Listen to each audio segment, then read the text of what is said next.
What if you could dissect patterns from teams in Major League Baseball and find winners that way? I'm going to show you what I do today and how I go in and I look at different aspects of previous games and previous matchups for each team that I look at, and then how that determines if I go deeper and take a deeper look. And it's just a cursory thing that I do here. I'm going to go through this, and then I'll let you know what we do is we go deeper. If I do see something that interests me, I'm going to show you something that's crazy today, so you're going to want to hear this. But when I talk about, first of all, I'm not looking at pictures. Every once in a while, I will pull up a pitcher, but pitchers are mostly pitching 5 innings now. So unless you're betting only the first 5, which I don't, you can't look at pitchers. But and a lot of times it's deceptive because are the hitters giving the pitchers support? Do a pitcher get a lead and then the bullpen gives it up? It's really uneven. So I don't work. Pitching is defense. I don't worry about defense. I'm talking about offense. Okay. So that's what I'm looking at here when I look at these patterns. But I'm going to go into 4 games I'm going to diagnose for you for May 28th. 2024. Thanks for joining me. I appreciate that. Before I go in it, I want to let you know if you're having trouble winning, go to winningiseasy.com, click the green button, and I'll help you out. Okay, so let's go in the first game here. This is going to be game 2, Red Sox Orioles. So obviously the Orioles just crushed the Red Sox 11-3 yesterday, and so today they're going, and the Red Sox are another underdog just because the Orioles have been a juggernaut. They've been run lining everybody. So I can see if you've been back in the Orioles, you've been making money hand over fist. But I'm going to talk about this game here. We're going to focus on the Red Sox because we already know what the Orioles are. The Orioles are the favorite. So we'll look at the last 10 games in the Red Sox that have played, whether it's home or away. Red Sox are 5-5.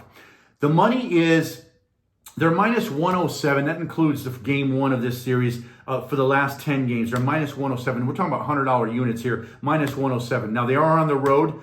There's a run differential. I look at the run differential. How many runs have they been outscored or are they outscoring opponents for? Last 10 games on the road, the Red Sox are +2 on the run in the run line. Okay, so they scored 2 more runs. I'm stuttering myself. Bear with me. 2 runs more than any other team that they've played in the last 10 road games. They're plus 103 in those last 10 road games, and that includes yesterday's game loss to the Orioles.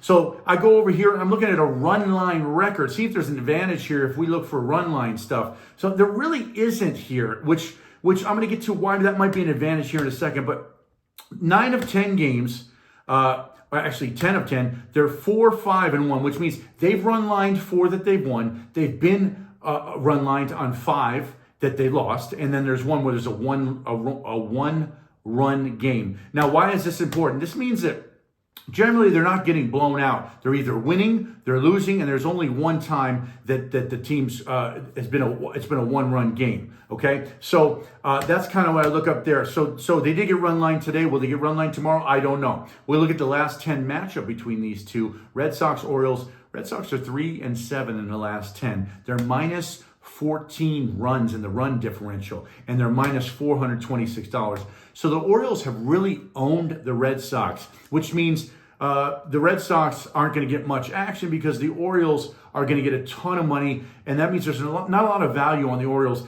What I would go in is I would go in and see, okay, I would look at the RBIs, look at the hits, look at the runs, look at the pattern of what's happening in the games, because a lot of times you'll see these patterns, but then you're going to have to go in the game to see what happened during the game, because what happens in the game is important, but when it happens is probably even more important in my mind for stuff to switch. So I'll look at this game. I'm probably not going to step in front of the freight train, which is the Orioles, but I'm not going to bet the Orioles anyway. That's how I feel about this game. Okay, let's go to the next game. Pirates at Tigers. So this is game 1. Pirates are 5-5. Last 3 series, they're plus $81, the Pirates are. So you haven't lost any money, even though with the Pirates, even though they've only been 5-5, you're plus a few bucks on that. They're on the road. I will tell you this, though. They're minus 11 runs in their last 10 games on the road. And what that means is they've been getting crushed in these games, okay? They're minus 209 in their last game, minus $209 if you're betting $100 units in their last 9. So you've been losing money on the road if you're betting the Pirates on the road. What does that tell you? You probably shouldn't bet the Pirates on the road, but can they upend the Detroit Tigers in this series in game 1? We're going to see. The run line record for their last 10 on the road is 2-3-5. What does that mean? That means, generally speaking, they haven't been run lined very much on the road. They've run lined two teams. They've been run lined 3 times, but 5 games out of those 10 have been a 1-point game. What does that tell you? That tells you that maybe tomorrow, if you have a live betting app and you have this thing open and the Pirates happen to be down and you're catching a run and a half, right? You get a half over the mark. You may want to take it. There might be some value there, especially if you're getting plus money on that, okay? That's something to think about because I know the Tigers are favored. I'm shooting this the night before just in case you wondered why I just said that, okay? So the last 10 in the matchup between these two, Pirates are 4-6. They've won 4, they've lost 6. They are plus 5 in the run differential. Again, that goes back to maybe live betting opportunity in there. They are minus 164 in the money differential. Still though, plus 5 runs, even though they've lost 2 more games. And again, the run line record being what it is, might be an opportunity with the Pirates to catch some value in Detroit, especially since Detroit has played well last couple of games. Now, so that's it for that. I'm going to tell you something crazy in this next one. Cardinals are going into the Reds. They're playing game 2. Obviously, the Reds beat the Cardinals yesterday, but the Cardinals are 7-2 in their last 9 games. They're plus 572 in their last 9 games. That's a lot of money. You're making a lot of money if you're betting the Cardinals. They're on the road, but here's where it gets tricky. They're minus 24 runs in their last 11 road games. Getting crushed, getting destroyed, right? So they're minus $521, okay? That's with betting $100 units, their last 11 games. So they're minus 24 runs, they're minus $521. And here's the kicker.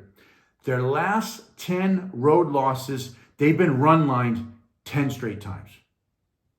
Crazy, right? So they're 5-5. We'll go back to that in a second. But they're 5-5 in this matchup. The Reds and the Cardinals 5-5 last 10. But the Cardinals, again, minus 11 runs. Big differential there. They're minus $48. So when the Reds beat them, they beat the crap out of them. That's just how it goes. So how do you justify this? How do you make a bet with this? Well, first of all, you probably don't want to bet the Cardinals in this game. You're going to bet the Reds? If you're going to bet the Reds, if you're going to bet this game, you probably want to look for the Reds to justify the Reds. Obviously, they won game 1. Will they win game 2? Based on these stats, I'd be careful betting the Cardinals. At some point, though, you have to realize that the Cardinals are going to come back and even some of this stuff out. At some point, there's going to be some value there in the Cardinals. Is there value right now? It's funny because there just isn't. There's no way you can bet the Cardinals. Could you bet the Reds? You could if you see the value. But what I would do is I would go into, again, looking at the hits, the RBIs, and the runs and seeing what happened in these matchups. Did it switch up? Is there a shift in momentum somewhere in there that you can see in order to justify taking the Cardinals? I'm not going to bet this game. I'm just telling you what I saw, okay? I'm going to go to the last matchup, though, just so you can see what's happening here. Royals-Twins. Now, this is a good matchup, right? Royals just lost to the Twins by 1, game 2. We're going to go to the Twins side, though, because Twins are a slight underdog. Royals were a bit favorite when I was looking at this. So it might have changed now, but while I shot this, the Twins were the underdog. Twins are 5-5 in their last 10. They went through a stretch where they weren't playing well, and you couldn't have bet them, right? They're minus 129 in that same stretch. They are at home. They're minus 2 runs in their last 11 games at home. So they are a bit of a deficit there. I will tell you this: they're plus $3 in their last 11 home, so they're pretty even keel at home if you've been betting them. The run line is 4-5-2, which means they've run lined 4 teams and they've been run lined 5 times, and 2 times it's been a 1-run game. Keep that in mind as you bet this game, maybe when you go live. Okay, the last 10 for the matchup between the Royals and the Twins, 6-4. Twins are up 6-4. They're plus 5 runs and they're minus $15 on the money line. You see how some of these games, there's a huge discrepancy, and some of these games is pretty even if you look at the matchups. And I look at every game, every matchup as a continuation of a series. That's how I handicap these games. I don't know how you do it, but that's how I do it. So I'm trying to see from a perspective of the last game they played, the last series they played, and then the last series they played with each other, trying to mold that together and seeing how these patterns fit. And that's how I look at it. Okay, so I hope this helped you get some ideas, jar your brain, help you get some stuff. I want to tell you this.